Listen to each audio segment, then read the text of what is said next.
Pranowo yang akan diusung PDI Perjuangan di Pilpres 2024 masih belum terungkap.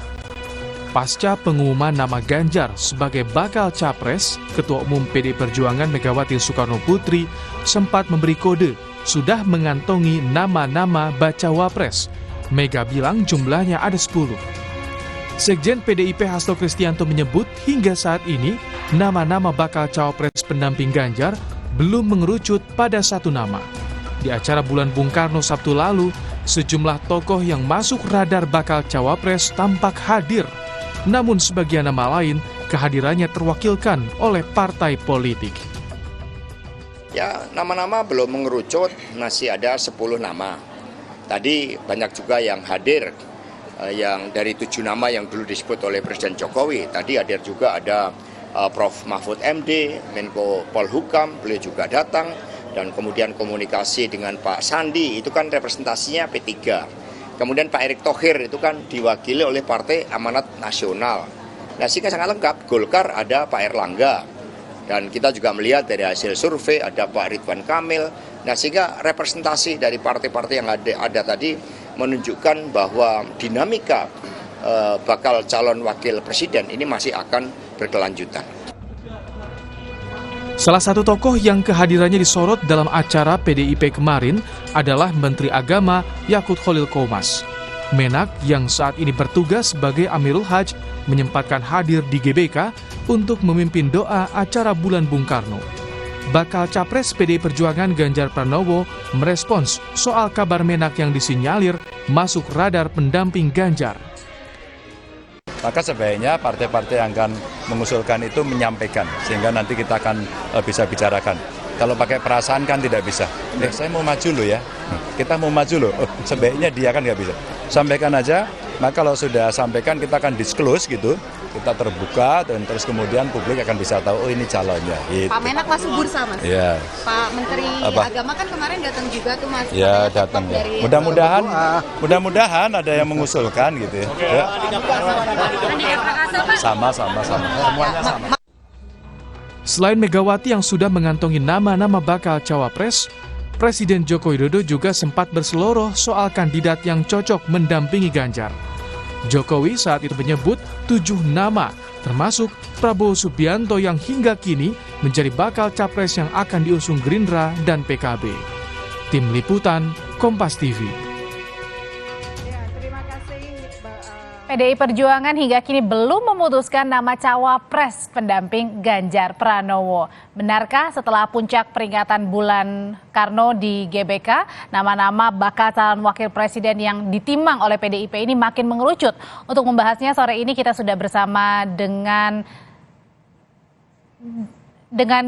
Yunarto Wijaya, Direktur Eksekutif Carta Politika, dan juga Sekretaris Tim Koordinasi Relawan Pemenangan Ganjar Pranowo, Bang Deddy Sitoro. Sore Bapak-Bapak. Sore Bang Deddy. Oke, sore. Bang Deddy, kalau kemarin setelah perayaan Bulan Bung Karno, ini jadi sudah mengerucut belum sih nama bacawa pres bagi pendamping Pak Ganjar? Wah, mau tahu nih.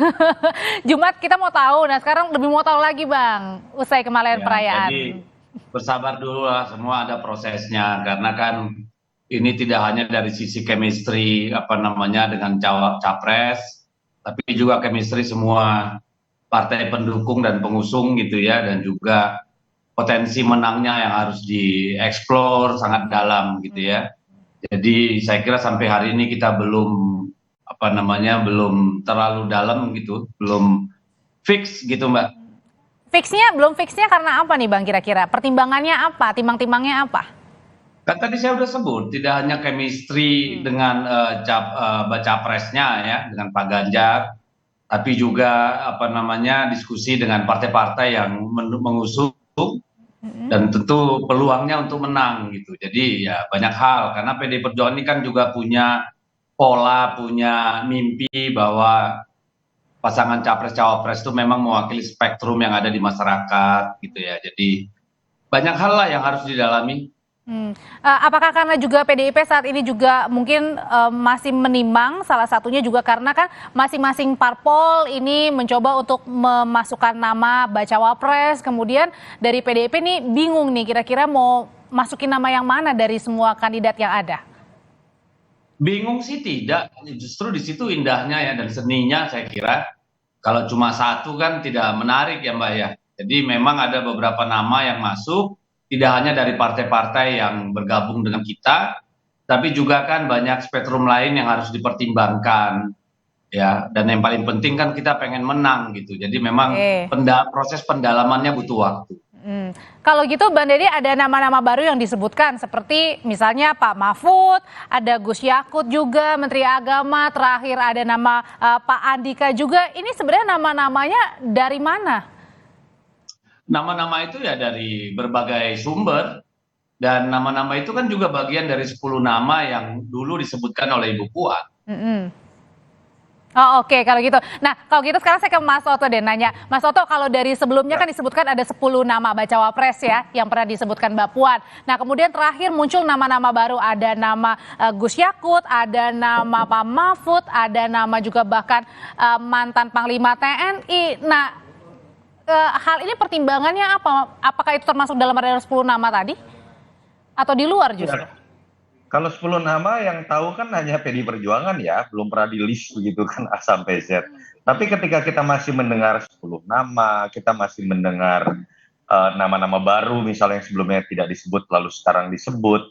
Artinya ini kalau kita analogikan dalam sebuah kompetisi, ini masih levelnya nih babak per-8 atau per-8 final lah, bahkan belum per-4 final, belum semifinal. Masih jauh dong artinya. Kenapa? Loh, memang kita belum minggu depan loh. Memasuki timeline dari pendaftaran KPU ini masih 4,5 bulan lagi. Itu yang pertama. Yang kedua juga seperti saya sering sebutkan, kalau pertarungannya cenderung ketat, saya meyakini bahwa hampir tidak akan ada satupun pasangan atau capres yang berani memutuskan atau ketika sudah memutuskan pun tidak akan berani kemudian membuka ke publik jauh-jauh hari. Karena itu seperti membuka kartu as terlalu cepat dan itu akan membiarkan lawan itu untuk menggunakan strategi dengan mudah untuk mengalahkan pasangan tersebut. Ini akan kemungkinan bisa menjadi misteri kalau pertarungan tetap ketat di survei sampai menjelang hari H pendaftaran nanti. Oke, artinya takut dibidik dari jauh-jauh hari kalau misalnya sudah diumumkan ya, lawan jadi tahu ya. Dan begini Mbak Adri, yang namanya cawapres itu kan keputusan finalnya harus disepakati oleh seluruh partai yang terbentuk dalam koalisi. Artinya ketika kita sendiri masih berdebat mengenai koalisi-koalisi dari partai yang belum final, masih ada yang mungkin keluar, masih ada yang kemungkinan masuk, selama itu pula kita tidak akan mendengar nama pasangan capres-cawapres menjadi final. Oke, tapi apakah bisa dianalogikan selain pertimbangan-pertimbangan yang tadi, salah satunya juga Mas Toto, mungkin nggak ini cara dari PDI Perjuangan untuk bisa menahan partai politik untuk tetap solid mendukung Pak Ganjar sebelum keluar nama bacawa pres? Betul, itu yang tadi saya sebutkan. Kalau misalnya pas koalisinya belum terbentuk final, atau kemudian sudah ada yang menyatakan dukungan, tapi misalnya sudah mendorong nama kadernya untuk menjadi cawapres. Lalu kemudian jauh-jauh hari sudah diputuskan nama yang lain misalnya. Itu kan berpotensi yang pertama membuat partai yang sudah masuk misalnya menjadi kecewa karena jagoannya tidak didukung, atau misalnya akan menghalangi peluang bagi masuknya partai baru yang misalnya pengen aja nih masuk dalam koalisi Ganjar Pranowo, tapi misalnya masih berharap tapi ketemu saya menjadi cawapres ya. Jadi kalau itu sudah ditutup terlebih dahulu, itu malah bukan hanya membuka kartu as dari sisi strategi pertarungan pilpres, tapi menutup peluang partai-partai baru. Oke, langsung saya tanyakan ke Bang Deddy. Bang Deddy, 2 alasan kuat itulah sehingga kenapa saat ini belum diumumkan nama bacawa presnya? Ya, itu satu dari banyak alasan. Tadi kan ada 3-4 alasan saya sebut ya. Jadi itu adalah faktor juga yang kita pertimbangkan. Berarti artinya benar ya, salah satunya adalah untuk menahan agar partai politik ini tidak pindah ke lain hati ya, tetap bersama PDIP memenangkan Pak Ganjar. Lebih tepat dibilang harus ada kesepakatan bersama di antara partai-partai yang sekarang sudah ada, dan juga nanti suara partai yang mungkin akan bergabung belakangan dengan kita. Jadi kan kita tolak ukurnya adalah tahapan pemilu yang ditetapkan oleh KPU. Ya, jadi sementara nama-nama yang kemungkinan akan dipilih itu juga kan sebenarnya sudah beredar di publik. Tidak ada nama baru sebenarnya kalau menurut saya. Tapi salah satunya itu mantan Panglima TNI Pak Andika itu nama baru, bukan nama baru jadi, Mbak Nedi? Enggak ada, sudah ada di dalam 10 nama itu, Mbak. Kan jadi Pak apa namanya, ada Andika. Pak Sandiaga Uno, ada Pak Erick Thohir. Berarti Pak Andika juga termasuk dalam 10 nama itu? Masuk, ada Pak Mahfud, ada Pak Andika, ada Pak Menteri Agama, ada PBNU. Oke. Ya, berarti sudah lengkap dong itu 10 nama ya? Sudah. Jadi makanya saya bilang tadi itu nggak nama yang baru juga gitu. Cuma kan memang kita tidak pernah 1 sampai 10 kita sebutkan siapa aja. Oke. Nah kalau gitu menurut Mas Toto sendiri pertimbangannya kan kalau gitu 10 nama sudah diumumkan ya, artinya tadi beberapa nama terakhir akhirnya baru diumumkan dan juga datang begitu. Nah kira-kira seperti apa sih sebenarnya profil kriteria yang paling diinginkan Bu Mega untuk cocok mendampingi Pak Ganjar? Saya tadi sebenarnya pengen nanya Bang Deddy, nama Pak Prabowo ada nggak gitu sebenarnya dari ada nggak tuh Bang? Ada. Nah, ada kan. Pak Prabowo dan Pak Haye ada. Oke, silakan Mas Toto, ada katanya. Artinya begini, memang sekarang saya pikir kalau pertanyaannya juga apakah Ibu Mega sudah mengkerucut kepada 1-2 nama saja, Mas Ganjar apakah sudah mengkerucut 1-2 nama saja, Pak Mardiono mewakili P3 sudah mengkerucut ke 1-2 nama saja, saya pikir belum. Ini memang masih dalam tahapan penjajakan. Ketika kita melihat dalam rentetan peristiwanya, muncul nama yang tadinya tidak terlalu disebut, sekarang mulai disebut misalnya. Atau kemarin kemudian sebagian menafsirkan nama baru seperti Gus Yakut ataupun Andika, walaupun ternyata Bang Deddy mengatakan sudah masuk sebelumnya. Artinya jangan-jangan PDI Perjuangan sendiri juga masih melakukan proses testing the water, uji publik kepada konstituen, membaca bagaimana kemudian misalnya lembaga survei mulai memasukkan nama-nama itu tuh, yang tadi sebelumnya tidak pernah dimasukkan. Karena Bang Deddy tadi jelas menyatakan ingin menang. Hitung-hitungannya salah satunya itu. Dan saya pikir tidak tepat juga kalau dikatakan sekedar membaca isi hati Ibu Mega lebih serak dengan siapa. Saya yakin Ibu Mega juga berpikir bukan tentang hatinya saja. Ibu Mega ingin menang. Ibu Mega pasti berpikir tentang governing 5 tahun ke depan. Ganjar itu harus cocok dengan siapa. Dan pasti pelibatan Ganjar sendiri yang paling penting sebagai capres. Dan Pak Jokowi sebagai presiden yang akan dilanjutkan legasinya pasti juga akan terlibat. Jadi kalau dilihat dari sisi itu, harusnya PDI Perjuangan ini akan menjadi salah satu partai yang pasti perhitungannya akan harus lebih matang. Karena sosok yang berpengaruh untuk berkompromi, berdiskusi, memutuskan nama yang tepat, di situ ada Ibu Mega, ada Ganjarnya sendiri, dan di situ ada Pak Jokowi. Itu yang menurut saya menjadi variabel. Jadi 3 elemen itu ya faktor penentunya ya? Harus kalau ingin menang dan berbicara mengenai memilih sosok yang paling tepat untuk campaigning dan menang, untuk governing dan mensejahterakan masyarakat. Oke, nah kalau gitu Bang Deddy kira-kira apakah memang harus menunggu last minute begitu untuk pendaftaran pengumuman bacawa presnya, karena kan ini dinanti banget oleh masyarakat?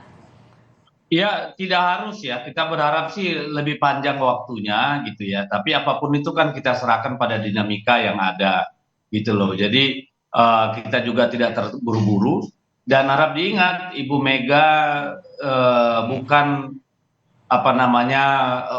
menjadi penentu tunggal ya untuk Wapres, karena Bu Mega kan pasti juga berbagi pandangan dan aspirasi dengan para partai pengusung maupun dengan tokoh-tokoh yang lain termasuk dengan Pak Presiden. Nah, tapi Bang Deddy masalahnya gini, katanya Koalisi Perubahan nih rencananya akan mengumumkan setelah Pak Anies pulang dari haji nih, berarti kan artinya dalam waktu dekat. Nah ini nggak khawatir begitu kalau misalnya Koalisi Perubahan yang umumin duluan?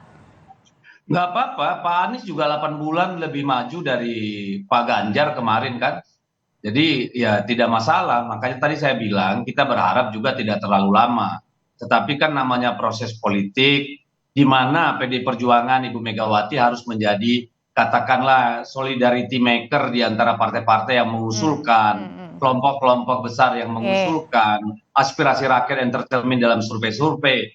Tentu kan di sini Ibu Mega harus memainkan irama yang semuanya merasa nyaman, kira-kira begitu. Kita kan sudah punya calon presiden. Jadi peran Ibu Mega di sini lebih kepada memfasilitasi katakanlah kesepakatan bersama gitu ya.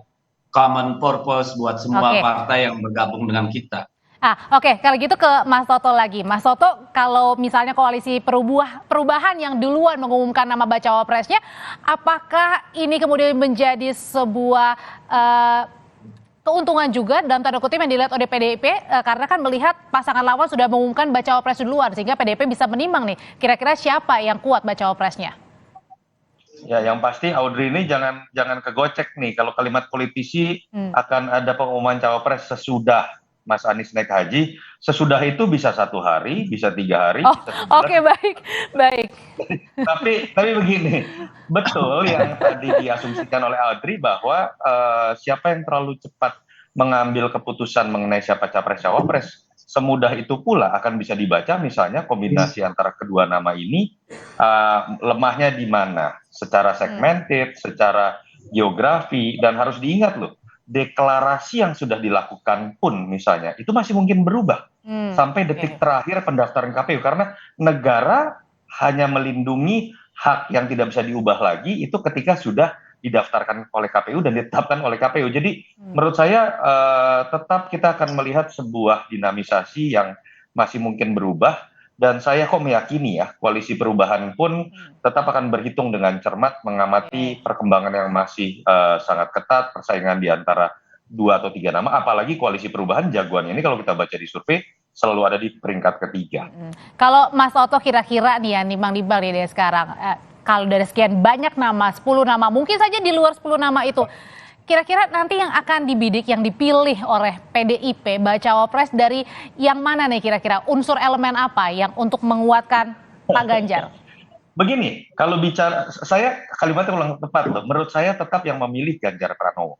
Tetapi adalah sebuah kesepakatan dengan partai-partai karena secara formal yang mendaftarkan adalah partai-partai. Tapi tebakan saya, kalau kemudian kita membaca tantangan global ke depan, apa yang kemudian Pak Jokowi prioritaskan, dan kemudian juga concern dari Ibu Mega termasuk Ganjar sendiri, saya kok menduga tanda kutip ya, orang yang punya latar belakang di bidang ekonomi itu adalah sebuah nilai tambah yang kemudian akan bisa dilihat sebagai nilai plus buat publik. Kalau mau dilihat tambahan lainnya adalah kita sering berbicara mengenai tantangan di kalangan milenial yang akan menjadi mayoritas pemilih di 2024 mungkin berasal dari kalangan muda juga. Jadi di situ kalau saya ingin berspekulasi udah ada 2 variabel tuh. Siapa? Punya latar belakang ekonomi dan kemudian